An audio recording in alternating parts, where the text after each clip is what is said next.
سوال یہ ہے کہ دنیا کی تاریخ پر نظر رکھنی چاہیے کہ دنیا کے جو ملک دوسرے آزاد ہوئے ہیں انہوں نے خود جنگیں لڑی ہیں، اور خود جب تک کشمیریوں کو جنگ لڑنے کی اجازت نہیں دی جائے کہ کشمیر کا مسئلہ وہاں جس طرح 72 سال سے پڑا ہوا ہے پڑا رہے گا، اور خاص کر جو آزاد کشمیر کی لیڈرشپ ہے ان کو کوئی دلچسپی نہیں ہے ان لوگوں کے ساتھ، کوئی دلچسپی نہیں ہے، کیونکہ ان کو دلچسپی اگر ہے تو وہ مظفرآباد کی کرسی کے ساتھ ہے کہ پاکستان میں حکومت کی اس جماعت کی برسر اقتدار آ گئی اور ہم اس جماعت میں شامل ہو جائیں گے، ہماری وہ حکومت بنا ڈالے گا اور کشمیری جائیں جہاں پر جنت میں جاتا ہے۔ جب تک بچہ روئے نہ معبود نہیں دیتی ہے۔ یہ دیکھیں پچھلے دنوں کی بات ہے کہ ہمارے ڈڈیال جو شہر جس میں رہتا ہوں وہاں پر ایک اسپتال بنا ہوا تھا، بہت بڑا اسپتال ہے، تو وہاں پر سرجن ڈاکٹر نہیں تھا، تو میں نے وزیر اعظم صاحب کو ٹیلی فون کیا، میں اس کا بڑا شکریہ ادا ان کا کرتا ہوں، تو انہوں نے بولا کہ ہاں میں سرجن ڈاکٹر تو میں دے دوں گا، مگر آج دن تک تمہارے بغیر تو کسی نے بات ہی نہیں کی کہ ہمیں ڈاکٹر چاہیے۔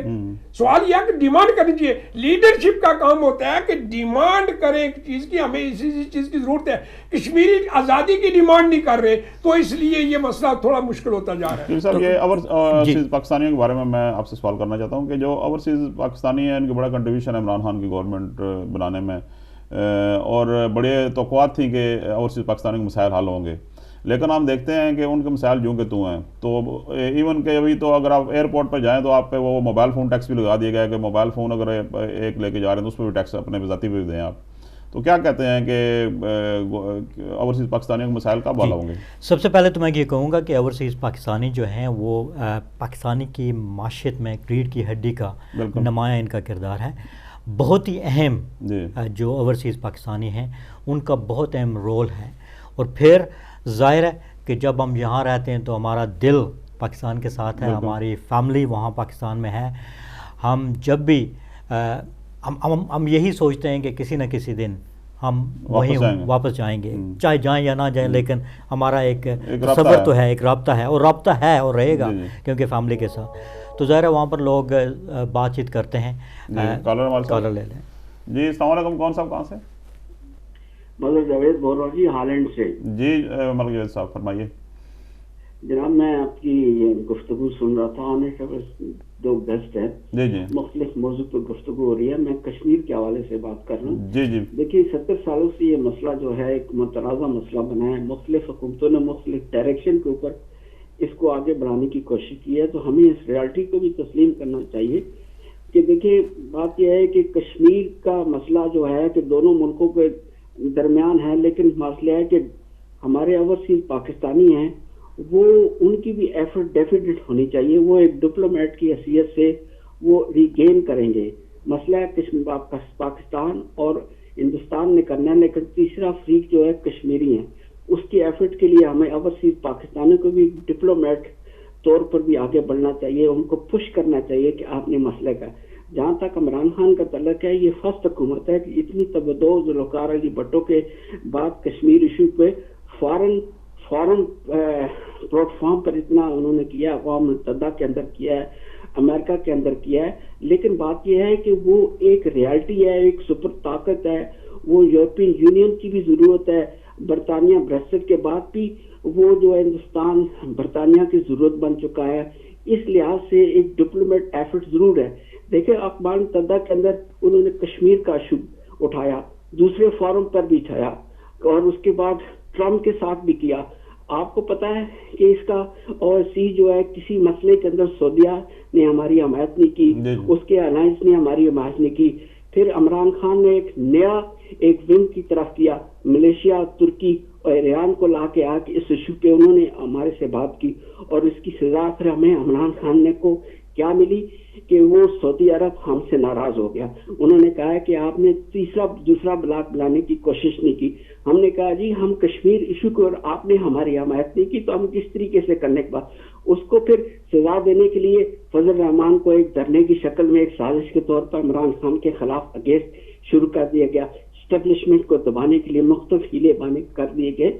بیچارہ عمران خان آپ فارن اور انٹرنل طور پہ کتنی ایفرٹ کریں، بہت شکریہ۔ داخلی طور پہ بڑے بڑے مسائل کا سامنا کرنا پڑا۔ آپ کا پوائنٹ آ گیا جناب، بہت شکریہ، بہت شکریہ۔ جی شکیل صاحب بات کمپلیٹ۔ جی تو بات ہو رہی تھی کہ اوورسیز پاکستانیوں کے حوالے سے تو بہت سے مسائل ہیں، اور ظاہر ہے یہ مسائل اب کے نہیں ہیں، یہ بڑے عرصے سے شروع سے ہی چلتے ہیں، زمینوں پہ قبضے ہو گئے، زمینوں پہ قبضے ہو رہے. ابھی آپ کو مثال دیتا ہوں، بلیک برن میں ہمارے 29 سالہ ایک نوجوان تھے، جیلم میں پاکستان میں گئے، زمینوں کو کوئی بات نہیں تھی لیکن ان کو قتل کر دیا گیا.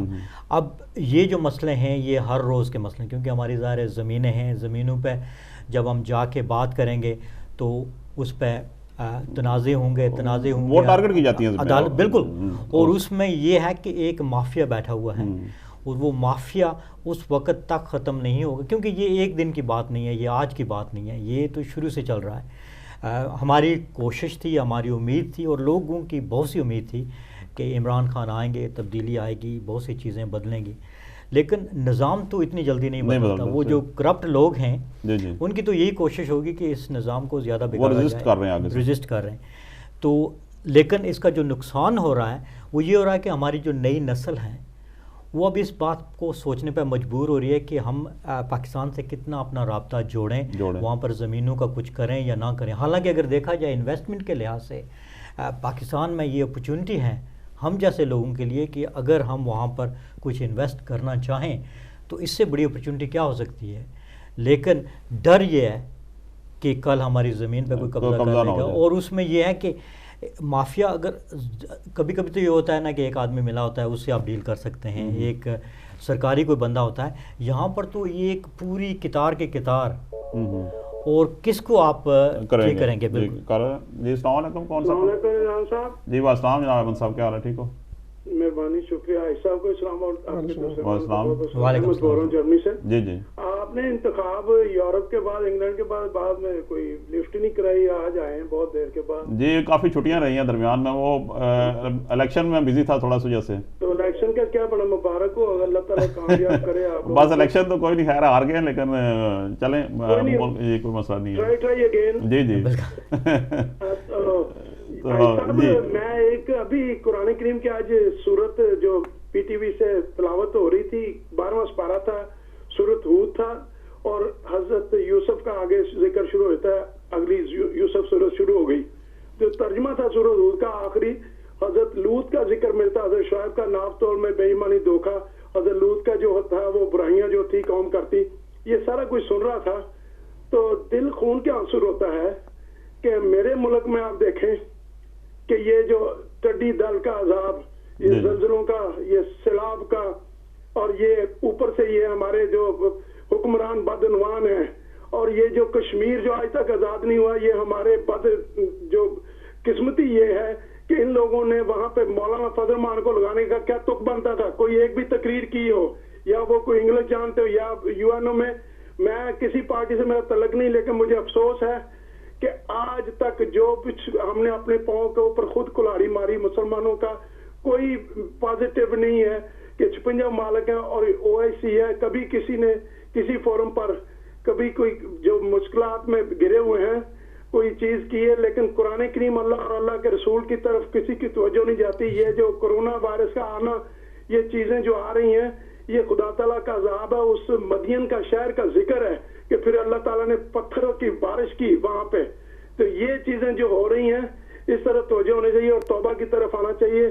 دن برے آئے اکٹھے ہو گئے کہتو وبا، اب تلک توبہ نہیں، اب دیکھیے انجام کار. خدا حافظ. ماشاءاللہ، خدا حافظ جناب. جی عاجز صاحب کیا کہتے ہیں آپ، اور دوسرا اوورسیز پاکستانیوں کے کیا سمجھتے ہیں کہ مسائل کبھی حل ہوں گے؟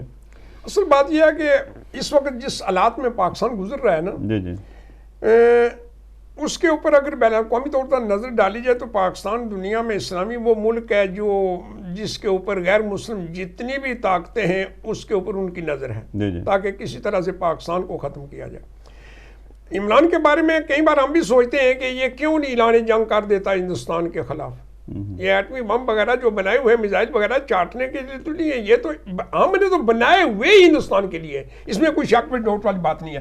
مگر یہ کہ اس وقت نہ استعمال کرنے کی بھی بہت سی وجوہات ہیں کہ اس کی وجہ یہ ہے کہ پاکستان کے اوپر جو دوسری بڑی طاقتیں ہیں جو پاکستان کو ایٹمی طاقت نہیں دیکھنا چاہتی ہیں، ان کی نظر پاکستان کے اوپر کسی طرح سے اس کو ختم کر دیا جائے. پھر رہا مسئلہ UN میں جو مسئلہ ہے، جہاں تک ہے کہ عمران خان نے جو کچھ تقریر وہاں پر کی مگر اس کا اثر نہیں لیا گیا. جیسا جیسا کہ عراق میں لیا گیا تھا, جیسا کہ افغانستان میں لیا گیا تھا, اس کی بھی بیک گراؤنڈ جو بات ہے جو ہمارے لوگوں کے ذہن میں نہیں ہے. جو شملہ معاہدے میں بھٹو صاحب نے یہ طے کر لیا تھا کہ یونو میں اس مسئلے کا فیصلہ وہ نہیں کریں گے, ہندوستان اور پاکستان بیٹھ کر کریں گے اس دونوں کا مسئلہ. تو ہندوستان بیٹھنے کے لیے تیار نہیں ہے. وجہ اس کی یہ ہے کہ ہندوستان کے ذہن میں یہ بھی بات تھی جو ابھی اس نے کی ہے. دوسرا اس کے ذہن میں یہ بات تھی کہ اگر کشمیر کے مسئلے پر پاکستان کے ساتھ بیٹھ کر بات کی تو بات تو یہاں پر ختم ہو گئی. کشمیریوں کو آ کے خود ارادیت استعمال کرنے کا موقع دیا جائے. اگر ان کو یہ موقع دیا جائے تو ہندوستان کے ساتھ وہ رہیں گے نہیں. تو اس نے آخر وہ پالیسی اختیار کر لیا جو کچھ اس نے کرنا تھا. رہا مسئلہ یہ کہ پاکستان کے اوپر اس لیے ہم زیادہ بلیم نہیں کرتے ہیں کہ کیونکہ پاکستان کی سلامتی بھی ہمیں عزیز ہے ہر لحاظ سے, کہ اس لحاظ سے پاکستان اگر سلامت رہا تو کشمیر کی آزادی کا بھی مسئلہ ہے. تو کشمیر کی آزادی کے جو پہلو ہیں وہ اس کے اوپر بتاتے ہیں ہم کہ یہ طریقہ اگر کیا جائے کشمیریوں کو یہ خود کیس لڑنا چاہیے اس طرح کے, تاکہ پاکستان بھی سیف سائڈ پر رہے, تاکہ دنیا کو پاکستان بتا سکے یہ کشمیری خود کر رہے ہیں جو کوئی کر رہے ہیں, تاکہ پاکستان بھی اس میں انوالو نہ ہو. ایک طریقہ کار ہے پاکستان کو بچانا بھی ہے اور کشمیر کی آزادی بھی ہمیں عزیز ہے. تو اس صورت میں بہت سی ایسی باتیں. اور رہا مسئلہ یہ کہ یہ جو فارن لوگ ہم یہاں پر رہتے ہیں ان کے بارے میں ممکن ہے کہ کچھ کریں. آورسی کمیشن ایک بنا تھا, اس کے بارے میں نے سنا تھا, اخباروں میں پڑھتے رہے, ٹی وی پر دیکھ رہے, مگر اس کا رزلٹ زیرو تھا. ابھی آزاد کشمیر حکومت نے بھی بنایا ہے جو رزلٹ زیرو ہے. میں نے سنا ہے کہ پچھلے 2 ہفتے ہو گئے کہ وہ جو آورسی کمیشن بنایا تھا اس کے پاس اختیارات بالکل نہیں تھے, تو اس نے بھی ریزائن دے دیا ہے. جب تک حکومت خود نہ اس کے اوپر توجہ دے گی تو آورسی لوگوں کے مسائل جو ہیں وہ حل ہونے ناممکن ہیں. شکیل صاحب, آپ ڈاکٹر صاحب پروگرام بھی کرتے رہتے ہیں. یہ جو کرونا وائرس آیا ہوا ہے تو آپ کو پتا ہے کہ 400 اسٹوڈنٹ تو صرف ووہان سٹی میں ہے, اس کے علاوہ ہزاروں پاکستانی وہاں پھنسے ہوئے ہیں. تو ان کو واپس نہ لانے کی وجہ کیا, آپ کیا سمجھتے ہیں, اس میں کیا مسائل اور یہ اس پر میں بالکل. سب سے پہلے تو میں یہ آپ کو بتا دوں کہ کرونا وائرس جیسے ہم نے پچھلے کئی سال پہلے برڈ فلو کے بارے میں سنا تھا, پھر سوائن فلو کچھ سال پہلے کی بات تھی. تو یہ ہوتا ہے کہ وقتاً فوقتاً کئی سالوں میں ہمیں کچھ نہ کچھ یہ جانوروں سے چلنے والی ایک بیماری, اس کو فلو ٹائپ ہوتی ہے, اس سے کھانسی, زکام, نزلہ, اس قسم کی چیزیں ہوتی ہیں. اور پھر سب سے جو اہم بات یہ ہوتی ہے کہ یہ جانوروں سے لگتی ہے اور پھر یہ انسانوں میں منتقل ہو جاتی ہے. اور پھر کیونکہ یہ ہے کہ جب آپ خود اس کا شکار ہوں تو پھر بہت جلدی آپ دوسروں کو لگ سکتی ہے. یہ کالر ہمارے ساتھ. جی السلام علیکم, کون صاحب کہاں سے؟ رضوان صاحب ایک چھوٹی سی بات کرتا جاؤں. جی جی. یہ کل راجہ مظفر اللہ اور وہ وہاں پہ جو ہے اپنا ان کے سینیٹر اور بھی ہیں جو بہت شوخیاں کرتے ہیں, کہا کہ جلدی جلدی لے آؤ واپس وہاں سے. آپ دیکھیں حضرت عمر رضی اللہ تعالیٰ کا زمانہ تھا تو بیماری پھیلی ہوئی تھی, جب گئے تھے وہ جنگ کا زمانہ تھا تو وہاں پہ واپس تشریف لے آئے تھے. کہ یہ اسلام میں بھی اور حدیث نبوی سے ملتا ہے کہ اگر بیماری ہو تو وہاں کا کیئر کرنی چاہیے وہ چیزیں. اگر وہ یہ کہتے ہیں کہ لے آؤ, ان نلائقوں کی یہ حالت ہے کہ جب یہ ہارا تھا ادھر سے ضیاء الحق کے زمانے میں تو یہ اس کو جناب ضیاء الحق نے ایمبیسڈر بنا کے مصر کا بھیج دیا راجہ ظفر اللہ کو. یہ نلائقوں کی نلائقیاں پہلے چھپانے کو ملتی نہیں ہیں, نئی سے نئی نلائقی کر رہے ہیں وہاں پہ. اگر لے آئیں گے, اگر بیماری پھیل گئی تو پاکستان میں کیا ہے کوئی انتظامات اگر اس کو کنٹرول کرنے کا؟ ان کو جب ایک طریقہ انہوں نے بتایا ہے کہ یہ رول ریگولیشن چائنا بھی مان گیا 2 ہفتے کے لیے, تو ایسے سیف ہونا چاہیے سب کے لیے. یہ میرا پوائنٹ ہے. میں بہت شکریہ, بہت بہت شکریہ جی. ماشاء اللہ انہوں نے بڑے اچھے طریقے سے اس کا جواب دے دیا. یہ اصل میں آپ جو ورلڈ ہیلتھ آرگنائزیشن ہے نا, جو پوری دنیا کی سب سے بڑی تنظیم ہے, اس نے اس کو ایک ایمرجنسی ڈکلیئر کر دیا ہے. اس کا مطلب یہ ہے کہ اب یہ جو ہے عالمی سطح پر ایک بہت بڑی ایشو ہے. اب مسئلہ یہ ہوگا کہ جو بھی چائنا سے چاہے سفر کر کے یہاں سے گزرا ہو, گیا ہو, کسی سے ملا ہو, وہ اگر واپس جس ملک میں بھی جائے گا تو ہو سکتا ہے کہ اس کی وجہ سے یہ بیماری پھر پھیلنے لگے. اب ڈیپینڈ کرتا ہے کہ آپ کے لنک کتنے ہیں, کس کے ساتھ ہیں. تو ان اے وے یہ تو اب چائنیز حکومت اور عالمی سطح پر یہ جب تک اس کو وہ کلیئر نہیں کر لیتے اس وقت تک وہ شاید رکھیں. اور یہ ایک لحاظ سے ٹھیک بات بھی ہے. ظاہر ہے ہر حکومت کی یہ خواہش ہوتی ہے کہ جو بھی ان کے متاثرہ لوگ ہیں, پھنسے ہوئے ہیں, ان کو نکالیں. جیسے ایمرجنسی کے حال میں اگر زلزلہ ہو یا کوئی ایسی بات ہو تو پھر تو ان کو وہاں سے لانا بن جاتا ہے. لیکن اس بیماری کی حالت میں میرے خیال میں ہمیں تھوڑا سا دیکھنا پڑے گا کہ وہاں کی صورتحال کیا ہے, کیونکہ نتیجہ یہ نکل سکتا ہے کہ 1 یا 2 بندے یا پورا اگر جہاز آئے تو وہ جہاں کہیں بھی جائیں گے, جس سے ملیں گے, تو اس سے یہ بیماری پھیل سکتی ہے. برطانیہ میں اب تک 2 کیسز آئے ہیں اور اس کی وجہ سے انہوں نے پورا ایک نیا ایک پورا ہاسپٹل جو ہے نا وہ بالکل ان کے لیے مختص کر دیا ہے. کوئی کسی کو اس کے ملنے کی اجازت نہیں ہے, کوئی اس کو دیکھ نہیں سکتا. جو ڈاکٹر یا ہاسپٹل کا سٹاف اس کو ملنے جاتا ہے وہ پورا کور ہوتا ہے, اس نے پورے وہ پہنے ہوتے ہیں. تو یہ بڑی احتیاط کی ضرورت ہوتی ہے. اس وقت عمران کو اور پاکستان کو بدنام کرنے کا بہترین طریقہ ہے, وہاں پر ہمارے اسٹوڈنٹ پھنسے ہوئے ہیں, ان کو لاؤ, یہ کرو وہ کرو. دیکھیں انہوں نے اسلامی بھی دلیل دی ہے کہ اسلام بھی اس چیز کی اجازت نہیں دیتا. نمبر 1. نمبر 2 ہے کہ آج میں ٹی وی دیکھ رہا تھا, گورنمنٹ پاکستان نے وہاں پر جو بیمار ہیں ان کا خرچہ برداشت کرنے کا لیا, ہم اس کا خرچہ برداشت کریں گے, اس بیماری کو وہاں نہیں دو. نمبر 2 جو کہا گیا کہ پاکستان صاحب کہا کہ اس بیماری کا علاج ہمارے پاس پاکستان میں نہیں ہے, تو وہاں ان کا علاج ہو رہا ہے, ان کے ساتھ ان کو واپس لا کر ان کے ساتھ دشمنی ہے یا ہمدردی ہے. یہ تو پاکستان کو اور گورنمنٹ پاکستان کو اور عمران کو بدنام کرنے کا ایک طریقہ کار انہوں نے اپنایا ہوا ہے. جس طرح کے کسی کو نقصان ہوتا تو ہوتا رہے, سینسیبل پاک. اصل ہے کہ سب سے پہلے ہمیں یہ سوچنا چاہیے کہ پاکستان کی بہتری کس میں ہے.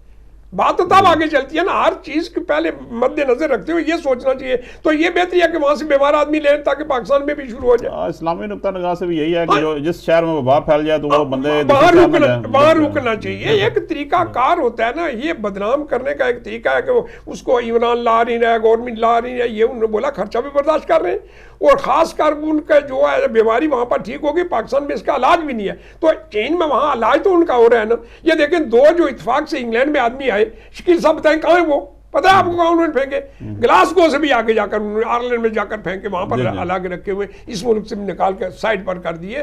تو ہمارے ملک میں بولتے ہیں فوراً لے آؤ جہاں پر جس ملک میں علاج ہی نہیں ہے, اور یہاں تو 2 آئے بھی ہیں, ان کا علاج تو ہو رہا ہے نا کم از کم. صاحب ویسے اوورسیز پاکستانیوں کا مثال گال کیا, آخری منٹ رہ گئے ہیں, آپ بتائیں. اصل بات یہ ہے اوورسیز پاکستانیوں کا مسائل جو ہے اگر حل کرنے پر آئیں تو بہترین حل اس کا نکل آتا ہے جب کام کرنے والا کوئی آدمی ہو. کام کرنے والا آدمی جب بھی کوئی ہو, یہ دیکھیں اعلان تو کر دیتے ہیں اوورسیز کے لیے ہم یہ کر دیا, مگر یہ کہ زبانی بات ہوتی ہے. گورنمنٹ کی سطح پر جب بھی ان کے اوپر کنٹرول کیا جائے, اور گورنمنٹ پاکستان کا بھی اسی میں ہی فائدہ ہے کہ ان لوگوں کی لک آفٹر کریں, کیونکہ جب بھی پاکستان کے اوپر مشکل وقت آتا ہے اوورسیز جو لوگ ہیں وہی مدد کرتے ہیں. $20 بلین سالانہ وہی مدد کرتے ہیں. یہ دیکھیں سیلاب آئے یا جنگ ہو, کسی قسم زلزلہ ہو, کچھ بھی ہو, یہی لوگ مدد کرتے ہیں. ان کی پاکستان کو گورنمنٹ کو خاص کر ان کی لک آفٹر کرنی چاہیے کہ جس انداز میں بھی ہو سکے. شکیل صاحب جتنا دیکھیں امریکہ کبھی $1 بلین دیتا تھا تو پاکستان سے بڑے کام لیتا تھا, ٹھیک ہے. اوورسیز پاکستانی $20 بلین سالانہ زر مبادلہ بیچتے ہیں, لیکن ان کے ساتھ نہ ایئرپورٹ پہ اچھا سلوک ہوتا ہے اور نہ آگے ان کی جو ایسٹس ہیں وہ سیف ہیں. دن بدن جو ہے نا وہ زیادتیاں بڑھتی جا رہی ہیں. کیا کہتے ہیں اس کا, کیا حال تدارک کیا ہے اس کا؟ اس کا میں یہی کہوں گا کہ ہم جو اوورسیز پاکستانی ہیں نا ان کو متحد ہو کر اس بات پہ غور کرنی چاہیے. اصل مسئلہ یہ ہے کہ ہم انفرادی طور پر تو اس پہ بات کرتے ہیں, لیکن متحد ہو کر اس پہ کوئی ابھی تک واضح کوئی بیان نہیں آیا, نہ ہی کوئی تنظیم سامنے آئی ہے جو اس پہ کام کر سکے. اگر حکومت کی طرف سے دیکھا جائے تو وہ کہہ رہے ہیں کہ اوورسیز پاکستانی کے لیے وہ کوئی تنظیم بنا رہے ہیں, ان کے لیے کوئی کام کر رہے ہیں. یہ بھی بیان آیا تھا کہ پاکستان میں ایئرپورٹ سے لے کر مختلف حالات پر وہ کام کر رہے ہیں. اب کس حد تک یہ ہو رہا ہے اور کس حد تک کامیاب ہو رہا ہے یہ تو ہم نے دیکھنا ہے, لیکن میں یہی میرا میسیج ہے کہ اگر ہم اوورسیز پاکستانی متحد ہو کر, سب سے بڑا کہ ہمیں متحد ہو کر اپنے سیاسی جو وابستگی ہے اس کو ایک جگہ رکھ کر اوورسیز پاکستانی اور پاکستان میں ہمارے جو مسائل ہیں اس کو کیا جائے. جیسے آپ جیسے لوگ کام کر رہے ہیں, اگر باقی لوگ بھی مل کے ایک بہت بڑی تنظیم بنا لیں یو کے میں, بلکہ پوری اوورسیز کے لیے, تو اس میں یہ ہے کہ ہم سب مل سکتے ہیں, چاہے ہمارا سیاسی تعلق کوئی بھی ہو, لیکن ایک چیز پہ ہم متحد ہوں گے. جب ہم متحد ہو جائیں گے نا تو وہی لوگ جن کو ہم کھانے پہ بلا کے دعوتیں دیتے تھے انہیں سے ہم پھر سوال پوچھ سکتے ہیں, اور پھر اگر ان کا وہ جو وعدے کر کے جاتے ہیں ہماری دعوتوں پہ, تو جب وہ وعدے پورے نہ ہوں گے تو ہم ان کو سوال بھی کر سکتے ہیں, ان کو کٹیڑے پہ بھی لا کر کھڑا کر سکتے ہیں.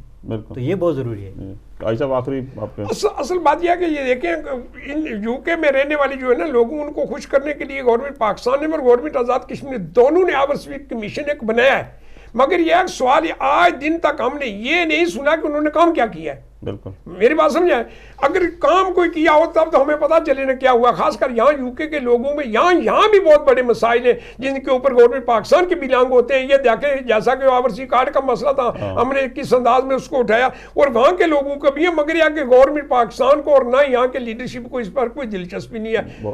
بہت شکریہ حاج صاحب, عاشر عالم صاحب, اور بہت شکریہ شکیل اسلام صاحب ہمارے شو میں آنے کا شکریہ. ناظرین, آج کا پروگرام ختم ہوتا ہے اور انشاءاللہ تعالیٰ اگلے ہفتے حاضر ہوں گے کسی نئے ٹاپک کے ساتھ. اجازت دیجیے, اللہ حافظ.